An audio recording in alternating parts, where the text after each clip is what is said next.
Welcome back to On Purpose and our annual episode with the one and only Radhi Devlukia Shetty. Hey.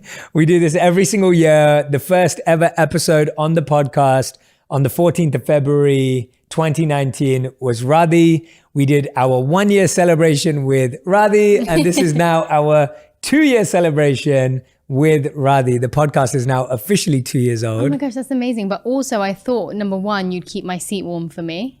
Is it not warm? I mean, and seeing as I'm like probably the person that's been on the podcast the most, I thought maybe I'd have like some of my favorite snacks here, but I had to bring my own tea, didn't I? This is your house. Had to bring my own tea, didn't I? This is your house and the snack cupboard is yours and you do own this But place. It's different if you bring it for me.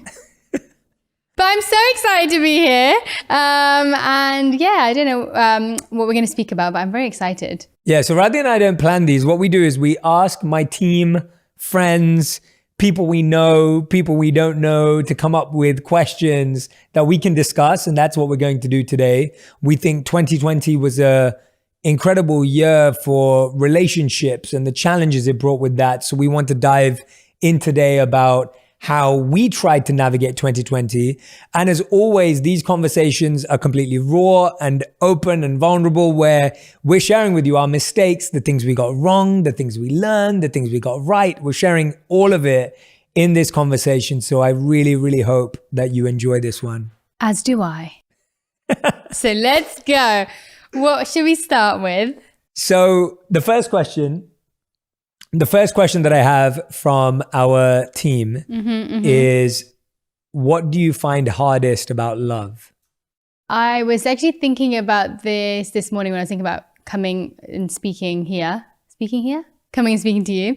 And I was thinking about how, you know, a lot of the time when you end up feeling annoyed at your partner or irritated in some way, or when they really annoy you, no, I'm just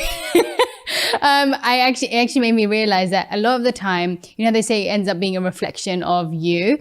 And I think a lot of, when I think about what ends up like when we have our like petty arguments or whatever it is, I feel like it's actually because it hits at a sore point of me realizing that it's my, whatever we're arguing about, how I'm reacting, it's my weakness. And a lot of the time that's stubbornness. And so I feel like whenever I think that's quite a difficult thing when it comes to relationships or love, is that the other person, because you spend so much time with them and because, you know, they know you better than anybody else, that they end up being a reflection of actually you. So every time you end up having interactions with them that aren't that great, actually a lot of the time you can sit there and be like, maybe that had a lot more to do with me, how I reacted rather than that other person. But sometimes it's them too.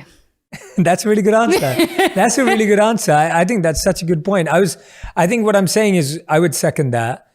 And to give another answer, to give a different answer, I also feel the hardest thing in a relationship is you're always projecting your strengths onto the other person's weaknesses. So you want the other person to be more like you. But when you really think about it, you don't. Like you love the other person for not being like you. But when you say things like, I'll give an example, that I'm super organized, disciplined, live by the schedule, on time. So am I. And at times in our relationship, I've wanted you to become like that and do things like me. And when I've really sat with that and really thought with that, I realized actually I don't want you to be like me because I love you for not being me. Yeah. And the things that you bring to this relationship, whether it's spontaneity, whether it's being fresh, whether it's being always alive, like that's the strength. And I think what we do in relationships is we dampen our partner's strengths instead of amplifying them. Yeah.